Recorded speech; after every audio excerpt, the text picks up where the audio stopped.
지금부터는 야권, 보수 야권 소식 전해드릴 텐데요. 황교안 자유한국당 대표, 이낙연 전 국무총리는 일찌감치 민주당의 서울 종로 지역 후보로 사실상 공개적으로 발표를 하고 지금 예비후보로서 뛰고 있는데, 황교안 자유한국당 대표는 서울 종로에 나가야 한다는 목소리가 상당히 많은데도 아직까지 어디에 나갈지, 종로에 나갈지, 다른 데로 갈지 결정하지 않았습니다. 갑자기 서른도시 노래가 생각이 나네요. 어디로 가야 할지. 예. 이런 상황에서 황교안 대표가 오늘 자신의 종로 출마를 강력하게 이야기한, 그래서 언론에도 이야기했던 공천관리위원회에게 대표 나름의 경고의 메시지를 보냈습니다. 종로로 나가야 된다, 이런 의견을 좀 강하게 필요하셨거든요. 공관위원들이 공관위원 회의가 아닌 곳에서 여러 이야기를 하는 것은 바람직하지 않습니다. 그리고 공관위원회에서 그런 모든 의견들을 다 또 수렴할 것이라고 생각합니다. 거듭 말씀드리지만 저희의 문제는 우리 당의 승리를 위해서 또 통합을 위해서 우리 지금 큰 길을 가고 있는데, 거기에 도움이 되는 가장 적합한 시기, 때에 판단해서 처리하도록 그렇게 할 것입니다. 예. 세 분께 여쭙겠습니다. 어떻게 들으셨어요? 박문신 의원, 나간다는 얘기입니까? 안 나간다는 얘기입니까? 저는 다른 방법을 검토하고 있는 게 아닌가 하는 다른 방법을 있습니다. 검토하고 있다. 지금까지의 얘기는 종로에 나가느냐 안 나가느냐, 종로가 아니면 어디로 나가느냐 하는 것이 전체적인 그 기자들의 또는 그 유권자들의 또 여의도의 관심사였는데, 지금 저 얘기를 들어보면 나름대로 다른 생각을 갖고 있는데 하는 그런 뉘앙스가 조금 있는 거거든요. 근데 내가 다른 생각을 갖고 있는데 그 공천관리위원회에서 회의장 밖에서 사람들한테 그런 얘기를, 아마 얘기한 것이 황교안 일병 구하기라고 얘기했던 이석연 부위원장의 얘기를 아마 비판하는 것이 아닌가 싶은데요. 저런 점에서 본다면은 뭐 이건 구체적인 정보에 기초해서 있는 건 아닙니다만은 그냥 주관적 추측으로 보면은 불출마를 염두에 둔 그런 수순으로 자기의 모든 것을 내려놓겠다 하는 것 하나. 그다음에 두 번째는 그래서 다른 사람들, 예를 들면 홍준표, 김태호, 김병준 이런 사람들도 이제 험지를 가도록 하는 그런 것 하나. 그다음에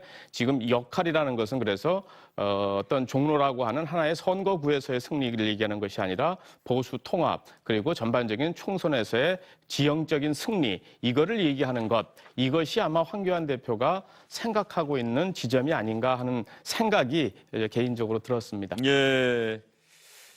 황교안 자유한국당 대표, 이제 남은 선택 지점, 종로 출마한다고 해도 글쎄 시청자 여러분들께서 반응하실지 모르겠습니다. 네, 저는 오너 리스크라고 봅니다. 오너 리스크가 발생했다. 총선의 최대의 적은 공천 잡음입니다. 그런데 당 대표가 스스로 자신의 문제를 가지고 공천 잡음을 일으키고 있다. 이거야말로 저는 오너 리스크라고 봐요. 지금은 이제 와서 등 떠밀려 가지고 종로 나가는 거, 이거는 뭐 현실적으로도 어렵고 모양새도 저는 안 좋다고 봐요. 장고 끝에 악수고요. 결국은 아까 박문신 의원 얘기하신 것처럼 결국 내가 다 내려놓겠다, 불출마하겠다, 그리고 내가 통합까지 시켜놨다. 그러니 이제는 난 전국에서 총선 승리를 위해서 이제 독려하고 다니겠다. 요 정도 선까지 갈 수밖에 없지 않느냐. 좀 그런 점에서 장고 끝에 결국은 뭐 악수가 될 수밖에 없는 그런 상황으로 밀리고 있는 거 아닌가라는 생각이 듭니다. 황교안 대표 어떻게 해야 된다고 보십니까? 지난주에 제가 말씀드릴 때 종로를 이제 나가기는 힘들어졌으니까 안 나가는 명분들을 만들어야 되는데, 그게 이제 박문신 의원 말씀하신 불출마인지 뭔지 굉장히 이제 꼬였는데, 역시 좀 이제 황교안 대표가 정치 아마추어리즘을 좀 보여주고 있다라고 봐지는 것이고, 어떤 선택을 하든 조금 빨리 할 필요가 있다는 생각이 들어요. 왜냐하면 이게 지금 종로 문제가 벌써 한 보름째 이 논란이 되고 있는데 민주당 프레임에 완전히 갇혔거든요. 사실은 총선은 정권에 대한 어떤 심판, 중간 평가적인 것이 핵심일 수밖에 없는데, 예.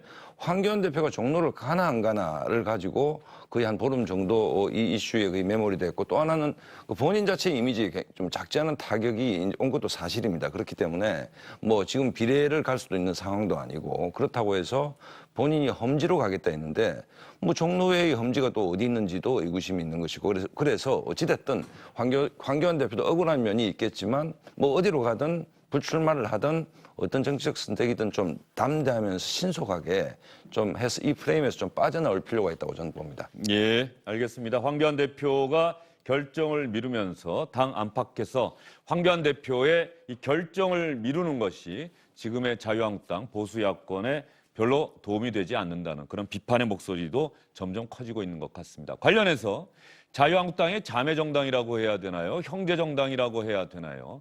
비례대표 선거를 염두에 둔 미래한국당 중앙당 창당대회가 어제 열렸습니다. 이 창당대회 도중에 다른 정당의 젊은 대표가 뛰어올라서 이것은 사기극이다라며 강하게 비판하는 소동도 있었습니다.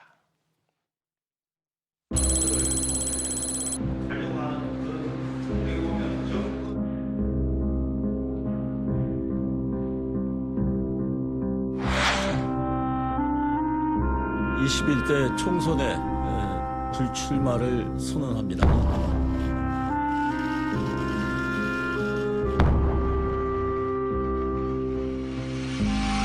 미래한국당 창당대회 사선 한선교 의원이 대표로 추대됐습니다.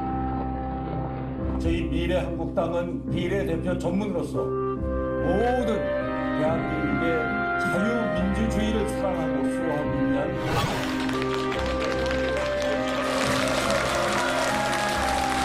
우리 자유한국당과 미래한국당은 한마음 한몸으로 움직이면서 다시 한번 승리의 큰 박수 부탁드립니다.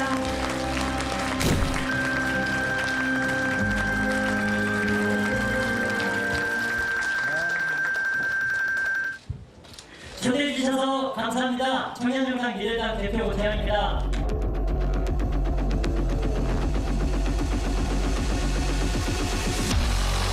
미래한국당은 불법 정당입니다. 당장 해산하십시오. 당장 해산하시고 집에 가시길 바랍니다. 미래한국당 불법 정당, 반전 정당, 미래한국당 해산하십시오. 야 이거 폭행이야.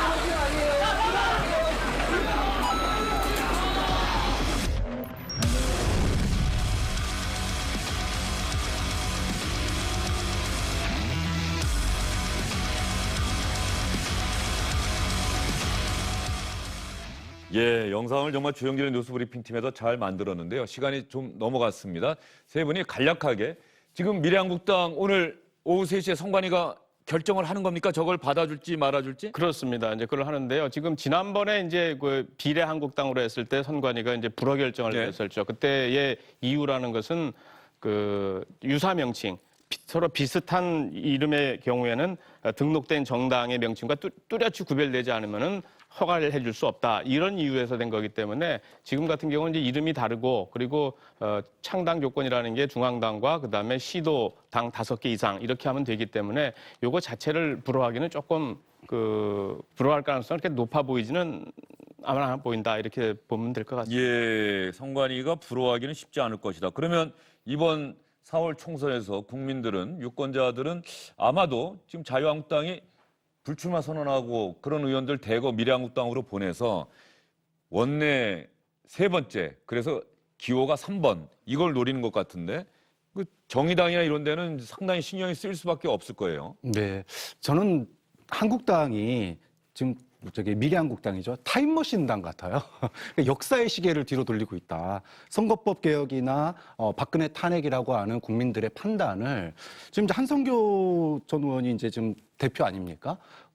박근혜 전 대통령에 대해서 지몬미 지켜주지 못해서 미안하다고 울면서 정치 은퇴를 선언하신 분이 당대표다 이러면 과연 지금 한국당이 스스로의 어떤 선거에서 총선에서의 자신의 지지층 을 어디로 보고 있는지 그리고 좀 뭐랄까요 확장성에 있어서 예. 결국은 이게 마이너스가 되지 않을지 이런 부분이 좀 주목되는 부분입니다. 네, 박상훈 소장은 뭐 자유한국당, 미래한국당에도 하시는 분이 많으실 것 같은데. 근데 뭐 어쨌든 저게 하나의 그 한국 정치의 슬픈 초상을 보여주는 하나의 단면이죠. 이게 뭐 연동형 비례대표제로 비롯돼서 이런 정말 해괴한 일이 벌어지고 있는데 우리 정치가 정말 갈 길이 굉장히 멀다는 생각이 듭니다. 유권자들한테는 사실 좀 모독이죠, 이게. 위성정당까지 만들어서. 네. 그렇지만 또 뭐 그렇게까지밖에 할 수 없는 사정이 또 이해 안 가는 바도 아니고. 그러니까 이게 국민들한테 어떻게 참 우리 정치가 정말 이 정도밖에는 오지 못했다라는 것을 좀 상징적으로 보여주는 이번 총선이 될 것 같습니다. 예, 알겠습니다. 자유한국당을 제외하고 선거법 개정 표결이 이루어졌고 자유한국당은 거기에 반발해서 그렇다고 한다면 우리는 이런 식의 이 선거법이 허용하고 있는 꼼수 상관하지 않고 쓰겠다 하면서 미래한국당이라는 위성정당을 만들었습니다. 과연 이런 자유한국당의 선택이 우리 시청자분들, 유권자분들의 표심에는 어떤 영향을 미치게 될까요? 다른 정당들은 꼼수 정당, 선관위가 절대 허용해서는 안 된다 이렇게 강하게 비판하고 있는데 오늘 오후 선관위의 최종적인 판단 또 관심을 갖고 지켜보도록 하겠습니다. 세 분간에 어서 인사드리겠습니다. 예, 수고하셨습니다.